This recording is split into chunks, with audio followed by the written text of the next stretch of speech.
You're listening to the CyberWire Network, powered by N2K.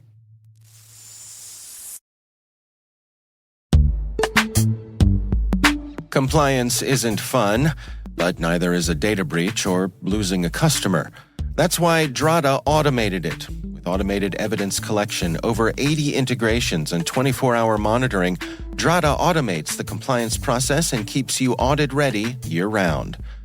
Drata supports over 14 frameworks, including SOC 2, GDPR, HIPAA, and ISO 27001. With over 450 five-star reviews, Drata is the highest-rated cloud compliance platform on G2. Listeners of the CyberWire Daily can get 10% off Drata and waived implementation fees at drata.com/partner/cyberwire.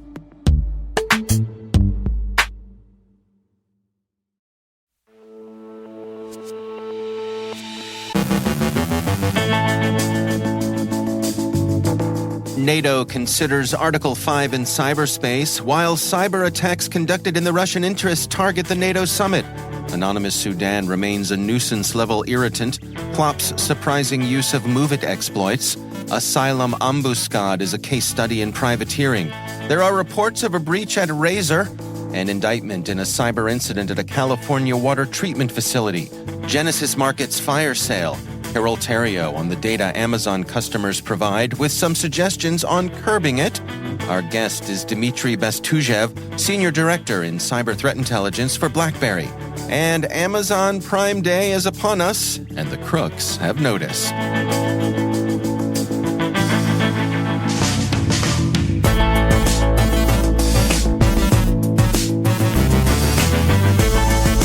I'm Dave Bittner with your CyberWire Intel briefing for Tuesday, July 11th, 2023.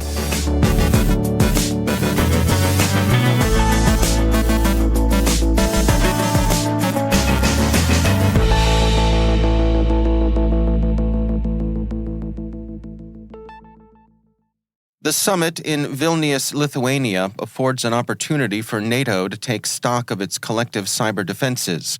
The NATO Cooperative Cyber Defense Center of Excellence in Tallinn has proven its value, and as cyberspace has become a generally recognized operational domain, the alliance may consider ways in which it might build even more effective collective security in that fifth domain.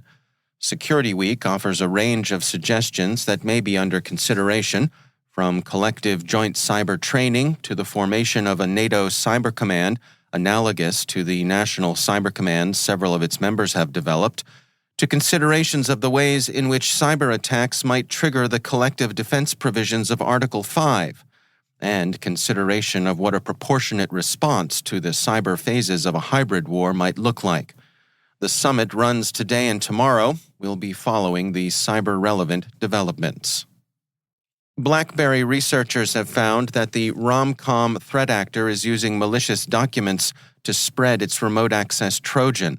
The targeting is significant, BlackBerry says, based on the nature of the upcoming NATO summit and the related lure documents sent out by the threat actor. The intended victims are representatives of Ukraine, foreign organizations, and individuals supporting Ukraine.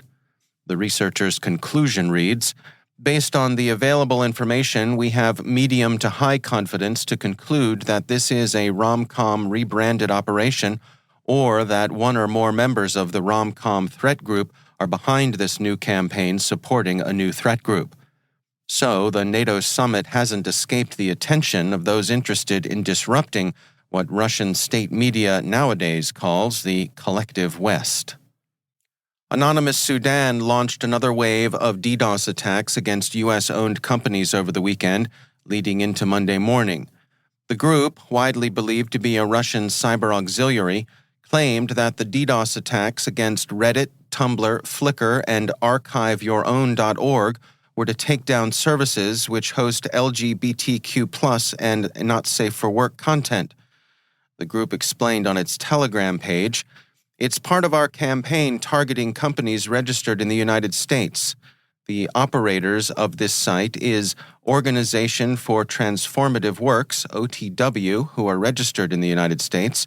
In addition to that, we are against all forms of degeneracy and the site is full of disgusting smuts and other LGBTQ+ and NSFW things. Anonymous Sudan has also posted tweets from irritated users of Tumblr, Reddit, and Flickr, presumably as evidence of the Hacktivist Auxiliary's successful DDoS attack. Update on the Anonymous Sudan story from yesterday, after the company for ArchiveYourOwn.org's parent, AO3, tweeted that their volunteer IT staff is working to fight off the DDoS attack. Anonymous Sudan wrote that they demand a ransom of $30,000. Anonymous Sudan will attack, and if there's public outrage or irritation, the group demands money. Anonymous Sudan, despite its name, is almost certainly a front operated under the direction of Russian intelligence.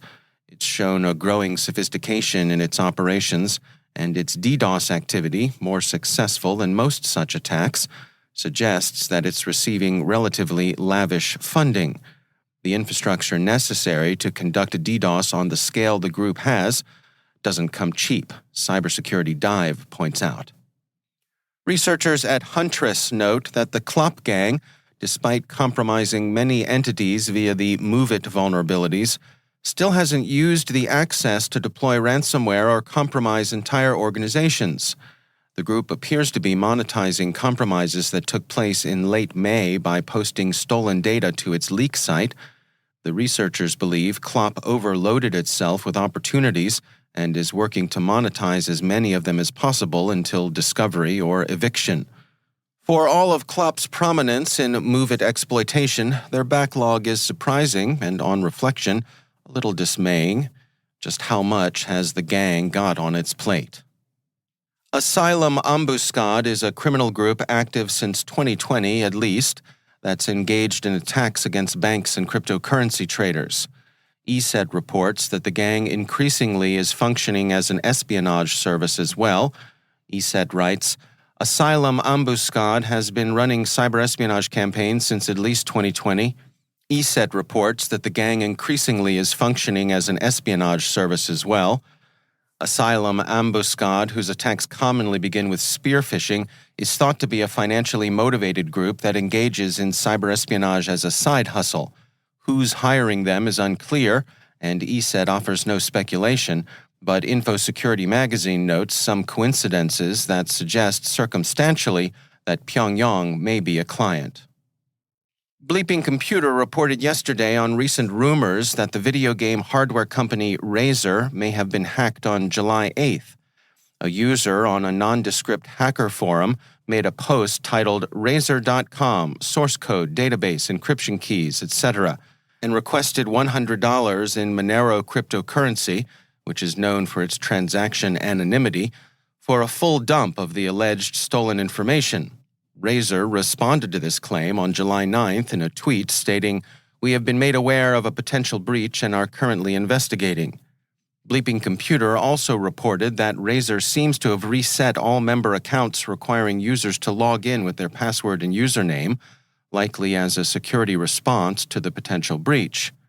Razer, while famous for their gaming accessories, also has several online paid services such as Razer Gold, a video game purchasing service with the ability to purchase in-game items.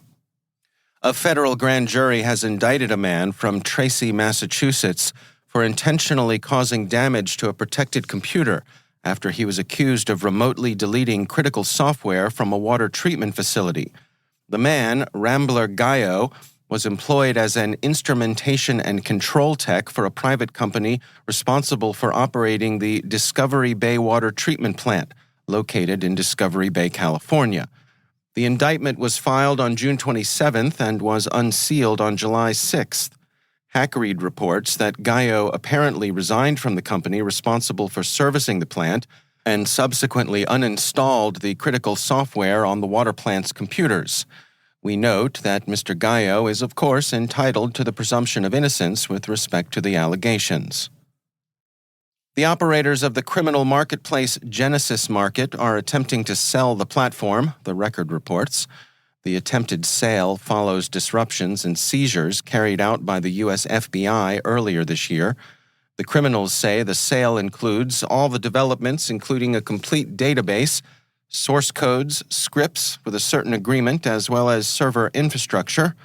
So hop to it, world. The boss is on vacation, or maybe under indictment, which amounts to pretty much the same thing. And they've all gone crazy. Step right up. All sales are probably final. And finally, we've long seen that cyber criminals, hacktivists, and even intelligence services pay as much attention to the calendar as any ordinary Joe or Jane. And since we now tend to observe sales as if they were holidays, like Black Friday or Cyber Monday, the crooks are observing these in their own way too.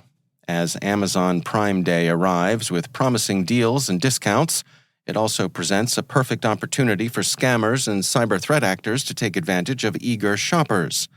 Verity released a preparatory report for users in an attempt to cut the threat actors off at the pass. Verity explains that PDF-based phishing schemes are a common tool to trick shoppers into giving up their Prime credentials. They say unsuspecting users are directed to a phishing website after opening the PDF document, meticulously crafted to mimic the official Amazon login page.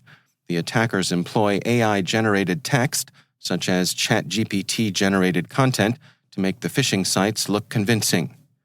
The threat actors are also almost certainly going to use email and fake applications as phishing techniques. It's imperative that users only visit the legitimate Amazon shopping page or use the Amazon shopping application, which was developed by Amazon Mobile, LLC. Verity also suggests verifying that the website you're visiting is legitimate before inputting any personal information. Don't be a prime target for threat actors and scammers. Remain vigilant and skeptical. And happy Prime Day to all those who celebrate.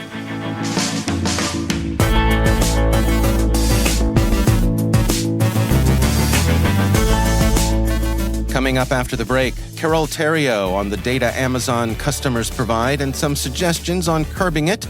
Our guest is Dmitry Bestuzhev, Senior Director in Cyber Threat Intelligence for BlackBerry. Stay with us.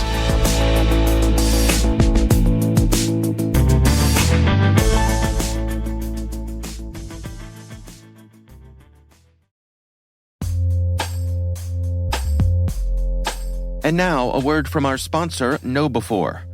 It's all connected, and we're not talking conspiracy theories. When it comes to InfoSec tools, effective integrations can make or break your security stack. The same should be true for security awareness training. KnowBe4, provider of the world's largest library of security awareness training, provides a way to integrate your existing security stack tools to help you strengthen your organization's security culture. KnowBe4's Security Coach uses standard APIs to quickly and easily integrate with your existing security products from vendors like Microsoft, CrowdStrike, and Cisco, 35 vendor integrations and counting. Security Coach analyzes your security stack alerts to identify events related to any risky security behavior from your users. Use this information to set up real-time coaching campaigns targeting risky users based on those events from your network, endpoint, identity, or web security vendors. Then coach your users at the moment the risky behavior occurs, with contextual security tips delivered via Microsoft Teams, Slack, or email. Learn more at knowbefore.com/securitycoach. That's knowbefore.com/securitycoach. And we thank KnowBe4 for sponsoring our show.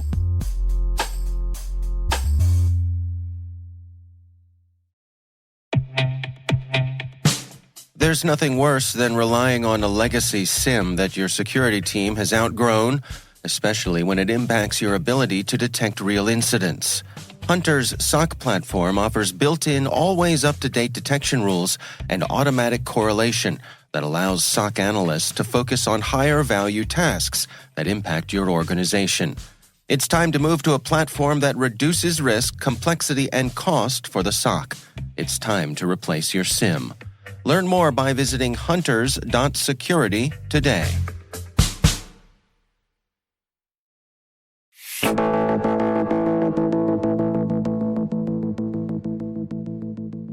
Dmitry Bestujev is Senior Director in Cyber Threat Intelligence for BlackBerry. They recently published their Q1 Global Threat Intelligence Report, and I checked in with Dmitry Bestujev for the details. One of the, let's say, terrific things we have seen, it's in 90 days we have stopped 1,578,000 malware-based attacks. And that is really a big number, because when you convert it into seconds and to minutes, and so you realize that it's about 12 attacks per minute, every minute. Also, there is something interesting. While splitting those 90 days per weeks, we can see that the major number of attacks, more than 200,000 attacks, happened exactly the first week of December. So why? Because holidays, shopping season, online purchases, everybody was looking to buy something, also online promotions, on sale things.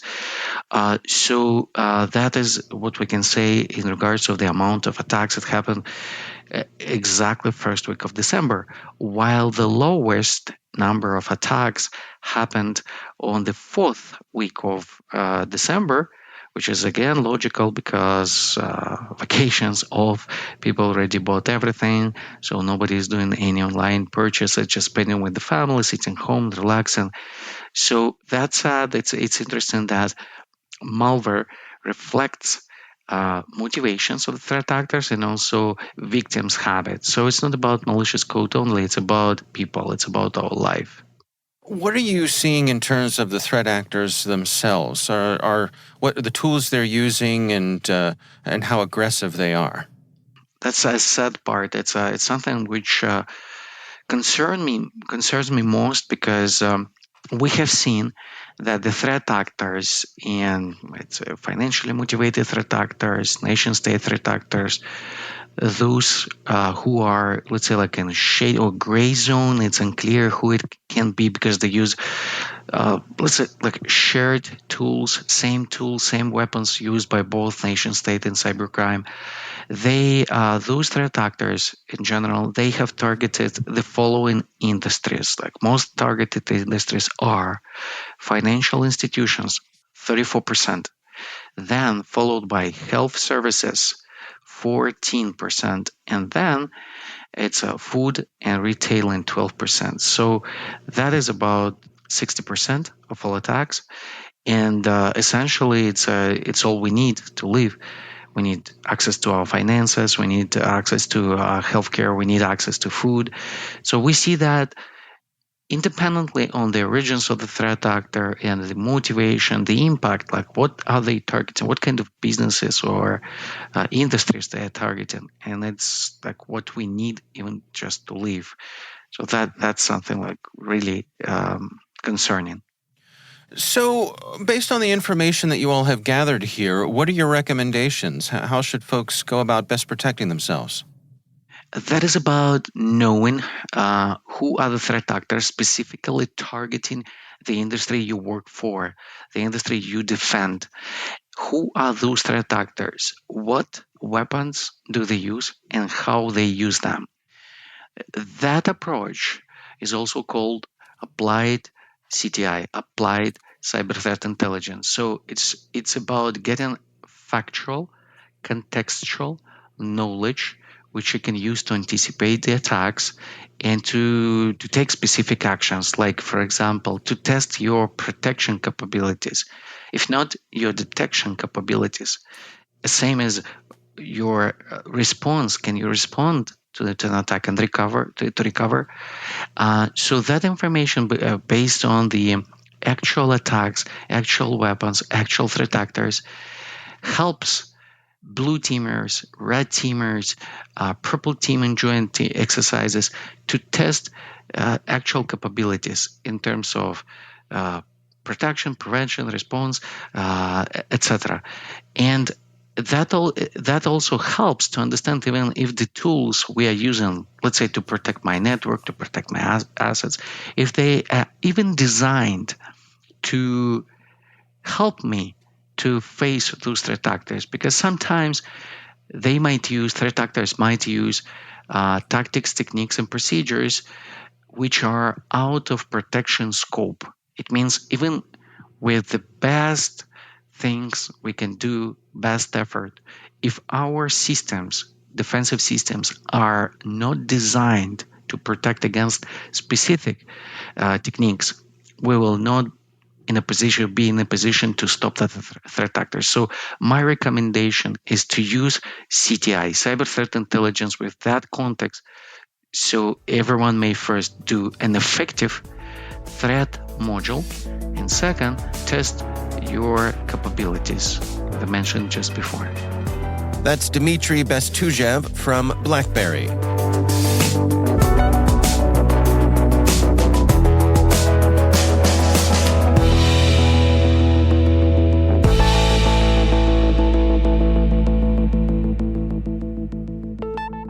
You may have noticed that it is Amazon Prime Day, but you may also be wondering, what information does Amazon gather about you and your shopping habits, among other things?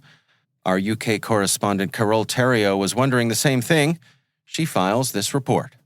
So there I was reading an article in The Guardian about the gazillion-dollar data hoover that is Amazon. And honestly, I was feeling a little smug here because I do not have an Amazon Home Assistant.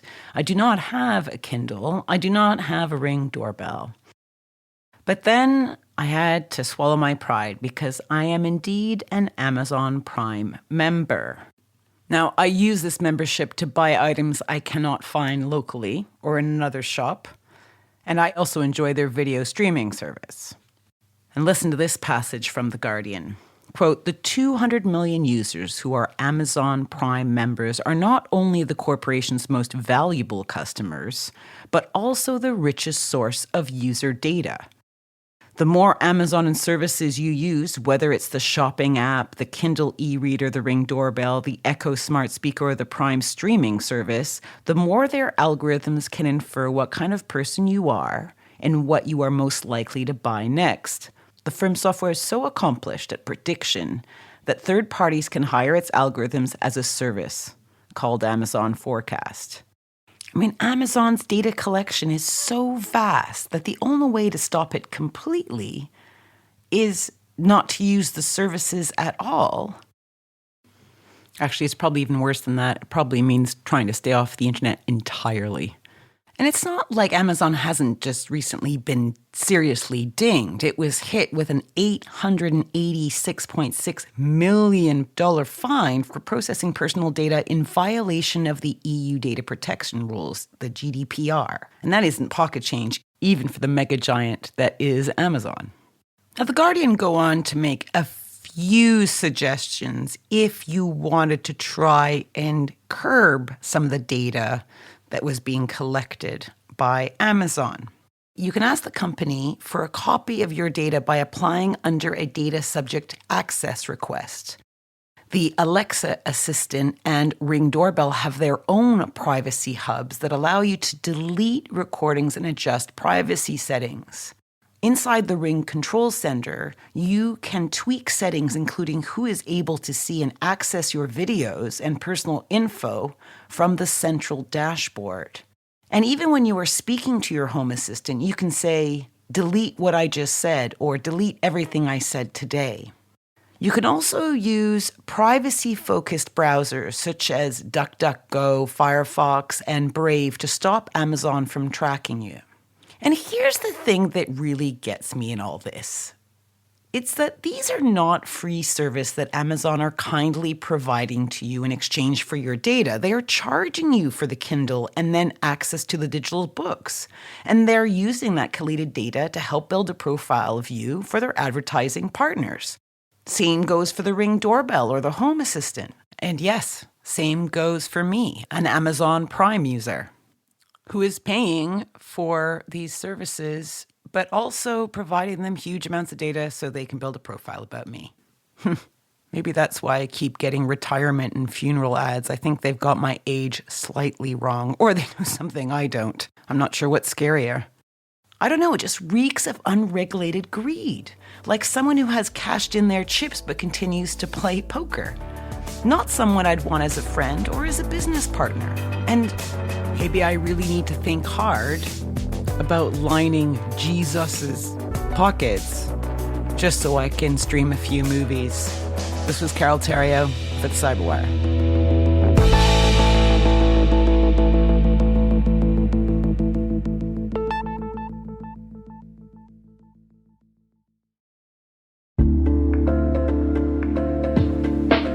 And now, a word from our sponsor, SpyCloud, the cybercrime analytics leader. SpyCloud disrupts cybercrime by telling you what criminals know about your business and your customers, so you can take action to prevent ransomware, session hijacking, account takeover, and online fraud. SpyCloud constantly recaptures and analyzes new data from the criminal underground, including credentials, session cookies, and PII siphoned from malware-infected devices. With knowledge of the specific exposed data criminals have in hand from InfoStealer malware on managed and unmanaged devices, security teams can respond with a more efficient and effective process called post-infection remediation that fits seamlessly into existing incident response frameworks. Get SpyCloud's post-infection remediation guide outlining the 7 steps for preventing a malware infection from becoming a full-blown ransomware incident. Visit spycloud.com/cyberwire. That's spycloud.com/cyberwire. And we thank SpyCloud for sponsoring our show.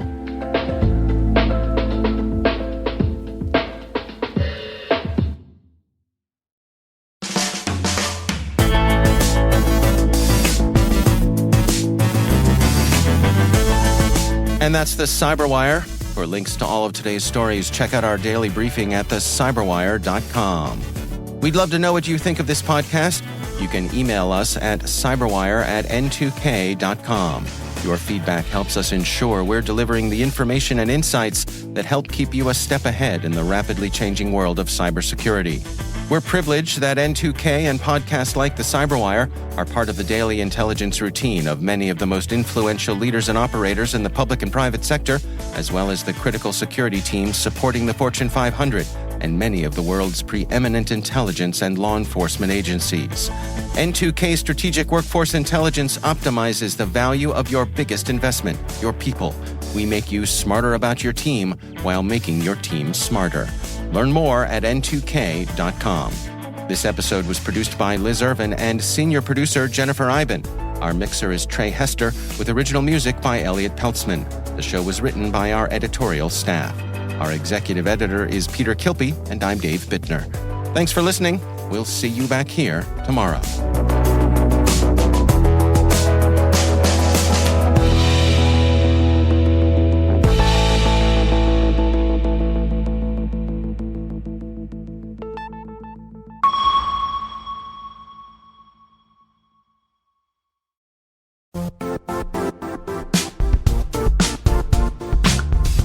Expel knows security isn't a checkbox. It should empower your business to minimize risk, identify and address threats, and grow. What's Expel's secret? It's technology and people working together to make security easy to understand, use, and continuously improve. Powered by their security operations platform, Expel offers managed detection and response, vulnerability prioritization, phishing, and threat hunting. It's security that makes sense. Learn more about Expel, hear what customers say about the visibility and fast outcomes they get, or request a free trial at expel.com/cyberwire.